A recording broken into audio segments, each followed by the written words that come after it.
Hi, this is Chinmay, and this is my take on the two words first impression. Well, I think that it's always those little traits that make the first impression, not the ones that you put on display, though. Those are the traits that I call the superficial traits.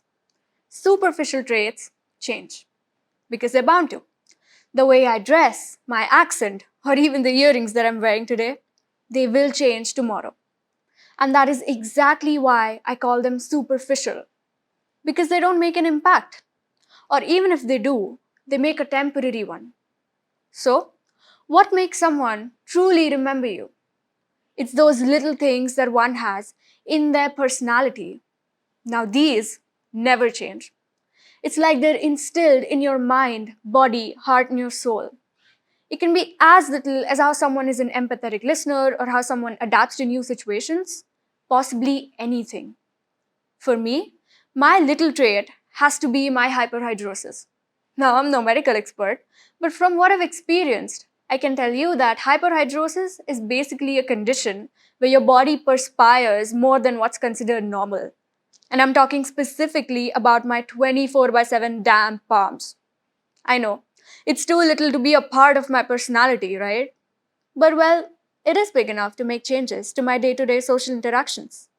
From awkward handshakes to learning the art of discreetly wiping wet hands, I've seen it all. But let me be more clear. My little trait is not the fact that I have this condition, but how I deal with it.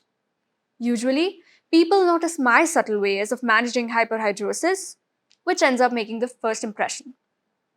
Now, growing up, I've realized about how original and how authentic my little trait made me, which made me realize about the power of observation. The next time you meet someone new, try not to look at their dressing style or figure out what brand of perfume they've put on.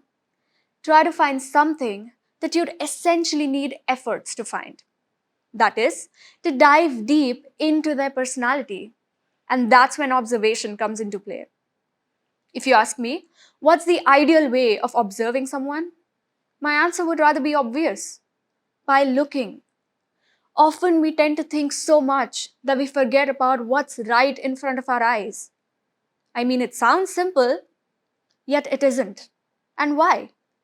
The day you learn how to observe someone will be the day you learn how their originality is almost automatically.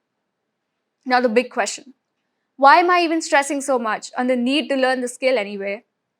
Well, because not only does it strengthen your social circle and your social life, but more than that, it's a journey of self discovery.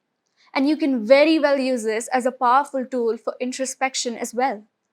But you need to understand that this journey requires of three things: patience, empathy, and most importantly, willingness. Willingness to observe someone also requires you to be willing to see through their imperfections. And it is precisely this beauty of imperfections that makes someone so uniquely human. When you focus on the minute traits that make someone special, you'll begin to appreciate the intricate portrait of imperfections that sort of weave their story together. Think of it like this. Let's say you see a perfect factory made pot. Now, its art might not connect to you at deep levels as much as a handmade pot with defects would. The tiny cracks, the changes in texture, or the uneven edges, they will all serve as a reminder that the piece was crafted, not manufactured. Imperfections bring to life the beauty of handmade pottery, and they add character and value to an inanimate object like a pot. And let me tell you, the role of flaws are pretty much the same, be it pottery or personalities. The little things that make us us are the things that make life worth living. When you observe the world around you and embrace your blemishes, you can contribute in cultivating an authentic existence. So today, I leave you with a thought. Look around you. Notice how someone smiles, how they carry themselves, or their interactions with others. And you never know, you might end up finding someone's little trait.